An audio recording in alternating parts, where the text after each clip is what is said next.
വ്യാഴാഴ്ച രാത്രി വൈകി ഇറാനിലെ ഖോം നഗരത്തിൽ വിവിധയിടങ്ങളിലായി നടന്ന അമേരിക്കൻ ഇസ്രായേൽ ആക്രമണങ്ങളിൽ 6 പേർ കൊല്ലപ്പെട്ടു എന്ന വിവരം കുറച്ചു മുൻപാണ് പുറത്തുവന്നത്. ഇറാനിയൻ മാധ്യമങ്ങൾ തന്നെയാണ് ഇക്കാര്യം റിപ്പോർട്ട് ചെയ്തിരിക്കുന്നത്.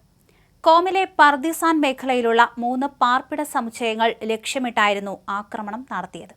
അതേസമയം പരിക്കേറ്റവരുടെ എണ്ണം ഇതുവരെ വ്യക്തമായിട്ടില്ല.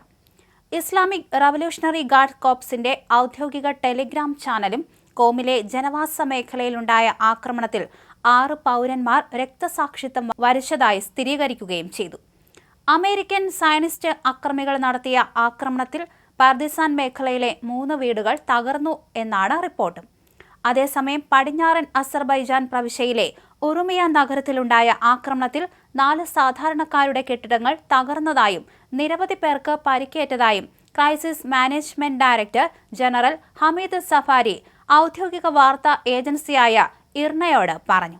കൂടാതെ രാത്രിയിൽ ടെഹ്റാൻ, ഇസ്ഫഹാൻ, കഹാൻ, യാസ്ത്, കോം, തബ്രീസ്, അഹ്വാസ് എന്നീ പ്രധാന നഗരങ്ങളെ ലക്ഷ്യമിട്ടും വ്യോമാക്രമണങ്ങൾ നടത്തിയതായി ഇറാൻ ആസ്ഥാനമായുള്ള നൂർ ന്യൂസ് റിപ്പോർട്ട് ചെയ്തിട്ടുണ്ട്. ഇറാനുമായുള്ള യുദ്ധം ആരംഭിച്ചതു മുതൽ അമേരിക്കയും ഇസ്രായേലും നടത്തിയ വ്യോമാക്രമണങ്ങളിൽ രാജ്യത്തുടനീളമുള്ള കുറഞ്ഞത് 120 മ്യൂസിയങ്ങൾക്കും സാംസ്കാരിക ചരിത്ര കേന്ദ്രങ്ങൾക്കും നാശനഷ്ടങ്ങൾ സംഭവിച്ചതായി ടെഹ്റാൻ സിറ്റി കൗൺസിലിന്റെ സാംസ്കാരിക പൈതൃക സമിതി അധ്യക്ഷൻ അറിയിക്കുകയും ചെയ്തു. വിവിധ പ്രവിശ്യകളിലായി വ്യാപിച്ചു കിടക്കുന്ന കുറഞ്ഞത് 120 മ്യൂസിയങ്ങളും ചരിത്ര സ്മാരകങ്ങളും സാംസ്കാരിക കേന്ദ്രങ്ങളും നേരിട്ട് ആക്രമിക്കപ്പെട്ടതായും ഇവയുടെ ഘടനയ്ക്ക് ഗുരുതരമായ നാശനഷ്ടങ്ങൾ സംഭവിച്ചതായും സമിതി അധ്യക്ഷൻ അഹമ്മദ് അലവി വ്യക്തമാക്കി. സൗദി അറേബ്യയുടെ തലസ്ഥാനമായ റിയാദിനെ ലക്ഷ്യമാക്കി വെള്ളിയാഴ്ച ഇറാൻ 6 മിസൈലുകൾ തൊടുത്തുവിട്ടു. ഇതിൽ 2 മിസൈലുകൾ സൗദിയുടെ വ്യോമ പ്രതിരോധ സേന ആകാശത്ത് വെച്ച് തന്നെ തകർത്തതായി സൗദി പ്രതിരോധ മന്ത്രാലയം അറിയിച്ചു. ബാക്കിയുള്ള 4 മിസൈലുകൾ അറേബ്യൻ ഗൾഫിലെ കടലിലാണ് പതിച്ചതെന്നും മന്ത്രാലയം വ്യക്തമാക്കുകയും ചെയ്തു.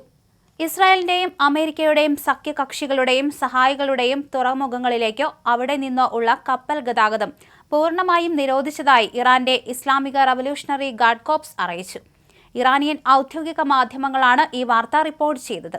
ഹോർമോസ് കടലിടുക്ക് പൂർണ്ണമായും അടച്ചതായും ഈ ജലപാതയിലൂടെ കടന്നുപോകാൻ ശ്രമിക്കുന്ന ഏത് കപ്പലുകൾക്കും നേരെ കടുത്ത നടപടികൾ ഉണ്ടാകുമെന്നും IRGC മുന്നറിയിപ്പ് നൽകുകയും ചെയ്തു.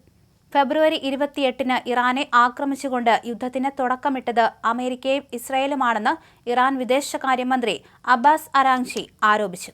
ഈ അധിനിവേശ യുദ്ധം തികച്ചും അന്യായമാണ്. അമേരിക്കയും ഇസ്രായേലും ചേർന്ന് ഫെബ്രുവരി 28-നാണ് ഈ ആക്രമണത്തിന് തുടക്കമിട്ടത്. മിനാബിലെ ഹജറ തയ്യിബ എലിമെന്ററി സ്കൂൾ ലക്ഷ്യമിട്ട് നടത്തിയ ആക്രമണം ഒരു യുദ്ധക്കുറ്റമാണ്. ലോകം മുഴുവൻ ഇതിനെ നിരുപാധികം അപലപിക്കേണ്ടതുണ്ട്. ഇതൊരു വെറും സംഭവമോ കണക്കുകൂട്ടലുകളിലെ പിഴവോ അല്ല, അദ്ദേഹം വ്യക്തമാക്കി. തന്റെ രാജ്യത്തെ സംരക്ഷിക്കാൻ ഇറാന് അവകാശമുണ്ടെന്നും രാജ്യം അത് ചെയ്യുമെന്നും അദ്ദേഹം കൂട്ടിച്ചേർത്തു.